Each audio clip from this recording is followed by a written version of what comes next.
Bonjour à toutes et bonjour à tous, j'avais envie de vous faire une petite vidéo aujourd'hui sur un thème qui me semble important, c'est vraiment pour les entrepreneurs qui ont du mal en fait à comprendre comment ça fonctionne.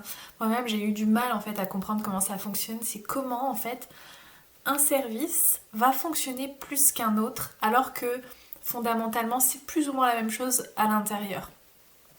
Et en dehors de tout contexte de communication, bien entendu, puisque ça change aussi un peu la donne.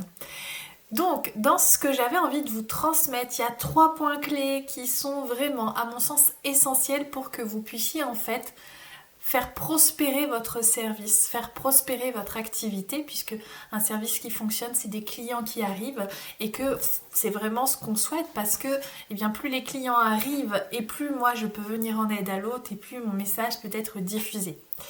Donc la première des choses et qui rend un service spécifique, c'est vraiment le mot spécifique qu'il faut retenir là-dedans, c'est le côté unique de votre service. C'est-à-dire que déjà, il faut que vous preniez conscience qu'il n'y a que vous pour faire ce service-là. Oui, il y a des coachs partout, si on prend l'exemple des coachs, mais il n'y a que vous, avec votre histoire, avec votre formation, avec toutes les autres expériences que vous avez pu faire, qui puissiez apporter ce que vous apportez aujourd'hui. Bien sûr, c'est pas parfait, on est bien d'accord. Mais ça va se perfectionner dans le temps avec de l'expertise et de toute façon vous tendrez vers la perfection mais vous n'arriverez jamais à cette perfection. Donc vraiment il faut que vous vous concentriez sur qu'est-ce qui fait que votre service est unique. En dehors du côté coaching, est-ce que c'est un nom particulier? Est-ce que c'est une façon de faire particulière? Est-ce que c'est un temps que vous donnez qui est particulier? Est-ce que c'est des petits ajouts que vous ajoutez à ce service qui, au début, si on reprend encore l'exemple des coachings, oui, à la base, je vous fais un coaching, mais en plus, je vous fais votre thème astral, je vous fais votre design humain, je vous fais de la numérologie, je vous fais tout ça. En fait, on a vraiment besoin de savoir qu'est-ce qui fait que je vais choisir ton service plutôt que le service de la voisine.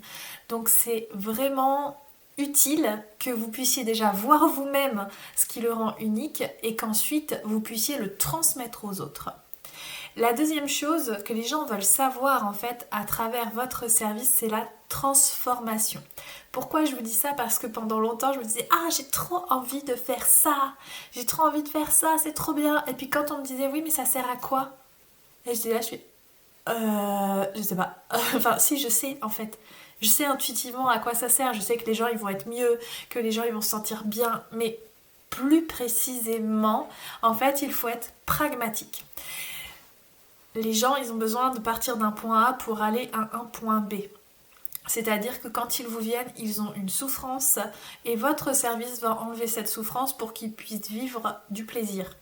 C'est vraiment schématique. Si on prend par exemple des personnes, donc une coach parentale par exemple, où il est question de communication bienveillante. On est au début avec par exemple une maman qui est en difficulté pour communiquer et s'affirmer auprès de ses enfants et qui peut-être est laxiste. Donc sa difficulté c'est de se faire entendre, c'est son problème. Donc elle va venir à vous parce qu'elle sait que vous, et seulement vous, avec votre service et vos spécificités, vous allez pouvoir l'aider à se faire entendre avec facilité, avec autorité et avec douceur en même temps, parce que c'est ça qu'elle recherche. Et qu'est-ce qui va se passer? On arrive au point B, eh bien elle va être une maman épanouie, ses enfants vont la respecter, la communication va se faire de plus en plus facilement et même qu'on va pouvoir parler en fait de complicité entre la maman et l'enfant. Donc vraiment, à ce moment-là, il faut que vous soyez clair spécifiquement et pragmatique, c'est qu'est-ce que permet mon service. Donc pour pouvoir faire ça, c'est vraiment intéressant de prendre le point B, d'où ils partent, où ils arrivent, pour que vous compreniez réellement ce que vous leur apportez. Que ce soit dans leur vie quotidienne, que ce soit dans leur vie spirituelle, vraiment aller chercher tous les aspects dans leur vie qui vont changer grâce à votre service. La troisième et dernière chose, la troisième et dernière clé que j'ai envie de vous donner, c'est vraiment important en fait que vous travaillez votre confiance. Et la confiance, elle est vraiment à différents niveaux. Effectivement, il y a la confiance en vous, c'est la première à laquelle on pense, mais il y en a deux autres qui sont aussi très très importantes. Donc la confiance en vous, c'est la confiance que j'ai en moi pour réussir à aider les personnes. Ensuite, la deuxième confiance, c'est la confiance dans mon service. La confiance que effectivement mon service va pouvoir apporter les transformations que je propose. Même si je ne suis pas responsable tout à fait des résultats, en tout cas je sais que ça fonctionne. Et la troisième et dernière confiance, c'est la confiance en mon client. La confiance en sa capacité de changer grâce à mes services. La confiance aussi dans le fait qu'il a les ressources financières pour me payer. Donc c'est vraiment important que vous soyez vigilant par rapport à vos différents niveaux de confiance pour pouvoir parler de votre service. Parce qu'on sent la différence entre une personne qui dit prenez mon service s'il vous plaît, j'ai vraiment envie de vous aider. Et c'est lui qui est confiant et qui dit moi je sais que mon service il peut t'aider, moi je sais que ça va pouvoir t'apporter ça, ça, ça et ça dans ta vie. C'est une vibration, vous vibrez votre service, vous le ressentez dans chacune de vos cellules. Et quand vous le ressentez dans chacune de vos cellules, c'est beaucoup plus facile de communiquer avec.